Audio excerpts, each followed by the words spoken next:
Bonjour à tous, et bien aujourd'hui nous allons apprendre à réaliser ce type de maison un peu médiévale. Voilà, je vous la soulève pour qu'elle prenne bien la lumière. Hop.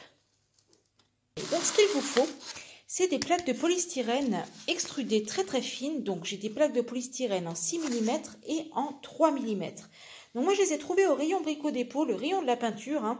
En fait ça coûtait je crois 12 € les plaques de 3 mm. En tout, il y en a 4 pliées en 2. Donc ça, on fait 8. Et les plaques de 6 mm, c'était dans les 20 €. Voilà. Sachant que chez Leroy Merlin, quand vous allez acheter sous la marque de Dépron, ça va vous coûter le triple, tout simplement. Donc pour ce qu'on en fait, on va essayer d'aller à l'économie comme toujours. Vous savez comment ça fonctionne avec moi. Il vous faut un bon cutter. Quand je vous dis un bon cutter, c'est vraiment une lame neuve. Parce que le Dépron est très costaud. Ça, c'est quelque chose de super costaud. Regardez, on le plie, ça ne casse pas. Pourtant, là, c'est très fin. C'est costaud, surtout le 6 mm. Donc, un très bon cutter. Bien sûr, de quoi mesurer, de quoi tracer. Il vous faut aussi des petits bouts de papier à poncer fin de préférence. Parce que ça se ponce super bien. Vous allez voir ça dans le tuto. Alors aujourd'hui, je vous présente le modèle de maison qu'on va tenter de réaliser, c'est celui-ci. Donc c'est la maison étroite, je vais choisir une cote à peu près de 10 cm. Donc 10 cm de largeur. Alors en hauteur, là j'en suis déjà à 14 cm et demi, ce qui me paraît un peu quand même beaucoup pas mal. Donc on va s'arrêter en fait à 14 pour la partie, on va dire, droite. Donc, moi, je me fais un petit tracé dessus, là, voilà. Et sur ce petit tracé, donc, on va faire la pente de toit. Donc, la pente de toit, on prend la mesure, on est à 5 cm au milieu. Vous pouvez prendre votre équerre si vous voulez pour avoir votre trait droit. Sinon, c'est aussi simple que ça. Et on va faire une pente de toit. On va la faire à 6 cm. Je pense que... 7 cm. Allez. On dit 7 cm, ça devrait le faire. Voilà. Donc cette face-là, on la refait 2 fois. Donc une fois pour l'avant, bien entendu une fois pour l'arrière. Donc sur la face avant, vous avez vu, j'ai mis une fenêtre au milieu, une fenêtre en haut dans la pente de toit. Donc cette fenêtre-là, on va dessiner l'encart. On va la mettre par ici. Ça va être une petite fenêtre, cela dit. On va laisser 3 cm là, 3 cm là. Voilà, ça nous fait hop, comme ça. Donc, on va les faire, elle est un peu petite dans la fenêtre quand même. C'est pas quelque chose d'immense. Donc là, je la fais à 2 cm et demi en hauteur. Voilà. Donc, elle a 2 cm et demi en hauteur et puis donc, elle a 4 cm en longueur. Voilà, ça c'est pour notre fenêtre ici. Et donc, on va faire aussi la fenêtre de notre toit. Donc, on va essayer, vous voyez, je travaille toujours à l'œil et tout ça, mais en fait, c'est toujours plus ou moins centré quand même, il faut bien le dire. C'est que j'ai le compas dans l'œil, contrairement à ce que pouvaient dire certaines personnes à une époque. Donc, la petite fenêtre de toit, on va la mettre par ici. Et on va lui faire 2 cm et demi aussi en hauteur. Par contre, elle est beaucoup plus étroite, comme vous avez vu. Donc là, voilà, on est nouveau assez centré. Donc, on va la faire sur 2 cm. Voilà, on est bien centré. On a la bonne mesure. C'est parfait. Donc là, nos 2 fenêtres sont tracées. Donc, par exemple, ici, on aura des poutres. Mais des poutres qui vont sortir, qui vont être quand même en extérieur. Surtout la grosse poutre ici. Donc, je vais quand même me faire ma délimitation de ma poutre. C'est très important, c'est pour donner le relief. Et après, c'est vraiment la mise en peinture qui va faire toute la différence. Voilà. Donc là, bien entendu, je vous montre vraiment la gravure sur une face. Après, je ferai toutes les autres. Vous avez compris le principe. Et ensuite, on verra la mise en peinture ensemble. Donc là, voilà, mes poutres, elles sont tracées. Et donc ensuite, pour bien faire, alors pour faire les effets bois... je le prends un peu au cutter pour faire en fait plein de petits traits. Alors là, bien sûr, vous n'allez rien voir à la caméra. À l'œil nu, déjà, vous ne le voyez pas, clairement. Je vous le dis franchement, vous ne savez pas du tout par où vous êtes passé. Donc, pour le tracé des briquettes, c'est exactement pareil. Vous faites donc là, techniquement, toutes les briquettes, elles vont comme ça. Et là, on s'équipe d'un caillou. Un caillou, par exemple, pris, je dis ça comme ça à tout hasard, sur le parking d'un Lidl, hein, par exemple, ou ailleurs. Et donc, pour faire l'effet pierre, vous allez, avec votre caillou, marquer le polystyrène.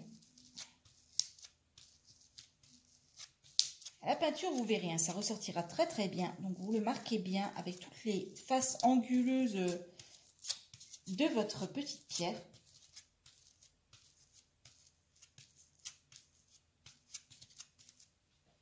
Et vous pouvez, bien entendu, appliquer ce principe au reste de la façade en plus léger, parce que votre façade elle peut être un peu cabossée. Donc, comment savoir que votre lame de cutter est assez bonne pour votre polystyrène? C'est quand elle n'accroche pas comme là. Voilà. Là, ça veut dire que je suis déjà un peu limite.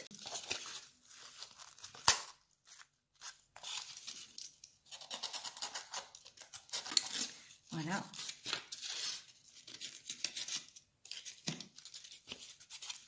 Ok, donc voilà, là nos découpes sont faites. Okay.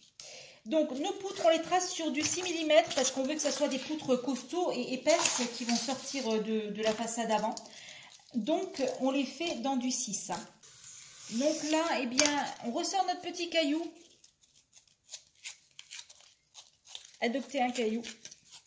Il va beaucoup vous servir si vous vous lancez dans cette série de maisons ou si vous vous inspirez de cette façon de fabriquer les choses. Eh bien, il va vous falloir un caillou, c'est obligatoire. Hein. Donc vous voyez, le caillou, vraiment, il va déformer en fait ce polystyrène, il va le rendre plus... avec un aspect plus naturel, on va dire, pour la forme de la poutre. Voilà. Donc là, on prend après ensuite un stylo hein, pour faire nos tracés. Donc, bien entendu, ça a l'air de rien. Mais voilà, on fait nos tracés. Là, on peut même faire un genre de nœud, voilà. À la peinture, vous verrez, tout sera mis en lumière. Voilà. Et donc, pareil pour cette poutre-là. Et nos deux poutres iront là sur la façade. Alors, le truc vraiment bien, c'est qu'on va pouvoir coller à la colle chaude sur ce polystyrène. Ok, on va passer à la mise en peinture. Et avant toute chose, avant de faire la mise en peinture de la face avant, on va s'occuper de la face arrière. Donc, cette étape, c'est uniquement pour ceux qui souhaitent que leur édifice soit illuminé de l'intérieur. Si maintenant vous mettez des petits éclairages extérieurs, si vous avez fait un petit... un plateau de Wargame ou quelque chose comme ça et que vous voulez l'éclairer par l'extérieur, il n'y aura pas nécessairement besoin de faire ça. Mais par contre, ceux qui vont faire venir la lumière de l'intérieur, il faut à tout prix noircir le polystyrène de ce côté-là et on y mettra bien 2 couches pour rendre en fait le plus imperméable finalement à la lumière. Donc là, on fait quelque chose de très irrégulier. Voilà. Et donc, on en enlève un bout, tout simplement. Hein, on enlève un bout de surplus là, de polystyrène. Il va être temps que je change ma lame. Donc là, vous voyez, on a creusé le polystyrène tout simplement. Et ensuite, on va venir y dessiner nos petites briques qui seront à découvert. Donc là, vous connaissez le principe. Vous pouvez faire des briques de tailles différentes. Et donc la même technique, notre petit caillou, enfin vous connaissez. Ce que je vais faire, donc j'ai déjà préparé comme vous voyez, donc toujours coupé dans du 6 mm, des petits rectangles, donc des petits rectangles d'1,5 cm de longueur et d'1 cm de largeur ici. Donc je les ai superposés, je les ai collés un sur l'autre, j'en ai collé 2 à chaque fois. Et ça sera pour réaliser en fait, vous voyez les petites poutres ici, celles qui sortent de dessous, enfin qui supportent en fait la poutre principale. Plus précisément, voilà, on illustre ici. Elles vont aller là. Donc celle-ci, ça va être le même principe que tout le reste. Donc on va d'abord user les bords. Hein. Donc on prend son petit caillou. Alors je vous le montre sur un, hein, et puis ensuite vous saurez comment faire pour les autres. Donc on l'use. Bien entendu, on l'entaille de tous les côtés. Et on n'hésite pas non plus Alors, allez lui faire vraiment des belles entailles comme ça dans le bois pour faire un peu des poutres un petit peu usagées. Alors, vous verrez, en peinture, ça va rendre très très bien. Bien, alors, pour les couleurs, j'ai préparé ma petite palette. Donc, il va vous falloir un mélange de blanc avec du brun, vous voyez, pour obtenir quelque chose de couleur plus crème, quelque chose d'assez clair.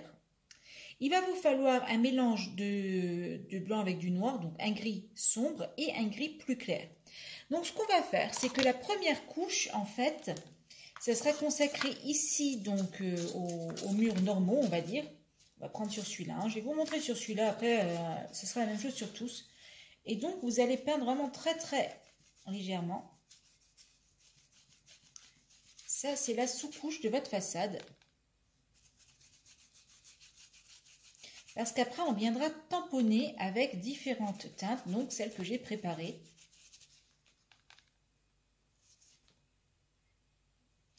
Pour la sous-couche des pierres, on va utiliser un gris un peu plus foncé, à la limite quand même du noir. Et donc, on fait ça très très léger, de manière à ne pas, en fait, venir étouffer les... Vous voyez comment que ça ressort bien, le relief qu'on a fait. Voilà, celui-là, il ne faut pas l'étouffer. Donc, il ne faut pas venir mettre trop de peinture. Vous voyez, je frotte bien avec le pinceau. Ce qu'on va faire maintenant, c'est donc peindre les poutres. Pour les poutres, j'ai fait un mélange. Donc, vous voyez bien, sur ma palette, j'ai gardé du brun clair et un mélange ici de brun avec du noir pour foncer. Là, ce qu'on fait, c'est qu'on passe sur notre poutre et on passe vraiment léger, vous voyez, dessus. Bien sûr, j'ai déjà dérapé, bravo. On passe léger. On rentre bien par contre dans toutes les rainures qu'on a fait, ça c'est très important. Et vous voyez, ça fait vraiment ressortir les impressions. Alors là, on va passer à la peinture de tout ce qui est pierre. Donc pour les pierres, j'ai préparé différentes nuances. Donc là, c'est du jaune dilué dans du blanc, bien dilué. Là, c'est donc le marron dilué dans le blanc, donc bien sûr un peu de gris. Et donc ce qu'on va faire, c'est qu'on va tamponner nos petites briquettes une après les autres en fait. Donc on essuie bien son pinceau pour faire ça déjà. Voilà. Et donc on va tamponner les briquettes. Donc on va mettre du relief en fait dans ce mur. Là ce que je vais vous montrer, ce que j'ai totalement oublié en fait de vous filmer. Ouais, j'étais lancée et puis voilà. Donc j'ai fait, comme vous le voyez, les fenêtres. Et pour ce faire, j'ai utilisé ceci. Alors, franchement, ne me demandez plus ce que c'est ni comment que ça s'appelle. Je l'ai acheté, je pense, il y a au moins 20 ans. Ce que je me souviens, que c'était en magasin de bricots. Je ne sais plus pour quel usage c'est à la base. Mais voilà, ça rend super bien, comme vous le voyez, au niveau des fenêtres. Donc, bien entendu, vous voyez, je vous montre, les côtés de la maison sont collés en intérieur. Et donc, comme vous le voyez ici, eh ben, c'est pas joli, hein, c'est pas fini. Donc, bien entendu, on va cacher tout ça et on va travailler. C'est là que je vais vous montrer, je vais vous expliquer un peu comment j'ai fait ces pierres-là hein, qui ressortent, par exemple, en façade. Donc, on va travailler, en fait, du polystyrène, de nouveau, pour pouvoir faire, bien tout simplement, des petites pierres sur le côté de parement. Donc, toujours la même technique, notre petit caillou, on l'aime bien, notre petit caillou. Hein. Après, vous avez plein d'autres choses, hein, plein d'autres techniques, mais bon, en l'occurrence, celle-là, elle est pas mal. Donc là, j'y vais carrément au ciseau, hein, c'est le 3 mm, il se coupe assez bien. Donc, comme je vous l'ai dit, on va faire des grosses pierres et des petites pierres. Donc, on en fait un plus fin que l'autre déjà. Donc, on essaye de faire des belles grosses pierres carrées, comme ça, hein. Et là, donc, on va faire des plus petites pierres, peut-être plus en longueur. Donc, vous pouvez simplement user comme ça avec les ongles, hein, pour celles et ceux qui en ont. Et bien sûr, vous pouvez utiliser toujours encore la fameuse technique de la pierre, hein, pour appuyer sur l'ongle. Vous voyez, ça marche tout seul, hein, en fait. Hein. Voilà. Voilà donc ce que ça donne dans l'idée. Bien, on se retrouve pour faire le toit de notre petite maison. Pour ce faire, j'ai découpé un carton souple. Et alors, devant, en fait, il fait 13 cm au total pour pouvoir faire une petite avancée à l'avant et à l'arrière de la maison. Voilà. Ce carton souple, qu'est-ce qu'on va faire? On va le recouvrir avec du carton ondulé. Vous voyez les ondulations du carton, en fait, elles vont plus dans un sens que dans l'autre. Donc là, on voit qu'elles ont plus tendance à aller vers le bas. Donc ce qu'on fait, on va d'abord aplatir le carton pour faire les rangées de tuiles. On prend son cutter et donc on découpe, c'est pour ça que je mets sur la plaque pour être un peu plus régulière, des petites tranches d'environ 1 cm. Donc gardez bien les tuiles dans le bon ordre, ça c'est très très important. Donc pour la face intérieure de notre toit, ici, qui va déborder, il faut quand même qu'on fasse quelque chose de propre. Donc j'ai créé des poutres, donc ça on les a déjà vues avant, sur du 3 mm. Parce qu'il faut que ça reste assez souple au moment où je vais positionner le toit, il faut quand même que ça reste assez souple. Donc ça c'est parfait. Tout est collé. Alors bien sûr il va y avoir le fait de toit à faire ensuite. Mais celui-là on va le faire quand le toit sera mis en place sur la maison. Et donc le dessous, les poutres, voilà, j'ai préparé mon brun, mélange de noir pour déjà peindre les poutres. Donc là on peut aller un petit peu plus loin que la poutre quand même par sécurité. Pour le fait de toit, eh bien je vous avouerai que je n'ai rien trouvé de mieux que d'utiliser une paille en carton. Donc on fait des morceaux d'environ 1 cm. Et ces morceaux, on va eux-mêmes venir les couper en deux. Donc voilà, vous venez les couper en deux et ensuite, comme ça, donc on va les empiler les unes sur les autres et les coller tout là en haut. Eh bien, ça y est, la petite maison est terminée. Alors, je vous donne rendez-vous très très bientôt dans une autre vidéo pour vous expliquer comment fabriquer tous les petits détails. Donc, le socle notamment, la lanterne, les petites jardinières, ici le rosier grimpant. Bref, les petits détails que je ne vous aurais pas montrés dans cette vidéo. Eh bien voilà, je vous la montre un peu. Regardez ça, elle est toute jolie sur le côté. À l'arrière, où j'ai rajouté des petites poutres sur le toit. Vous voyez, la petite fissure, elle ressort bien. Et donc le toit, j'ai choisi de le peindre en fait en brun. C'est un mélange de brun et très légèrement de ce doré. Vous pouvez prendre aussi du cuivré, ça vient de chez Action. Alors, ça fait une petite touche un petit peu fantaisie, oui, j'avoue. Après, vous choisissez les teintes que vous voulez. Et puis, j'ai mis j'ai saupoudré un peu de petits flocages maison sur le toit. Donc, je vais vous mettre aussi dans la description de la vidéo tous les liens utiles éventuellement que je pourrais vous trouver concernant certaines méthodes de fabrication. Et puis, je vous donne rendez-vous très très bientôt. En attendant, portez-vous bien. Bricolez bien et à bientôt pour de nouvelles surprises. Si cette vidéo vous a plu, abonnez-vous. C'est juste là en dessous, un petit clic, on active la petite cloche et on reçoit toutes les notifications sur son mail pour qu'on se retrouve très très vite sur une prochaine vidéo.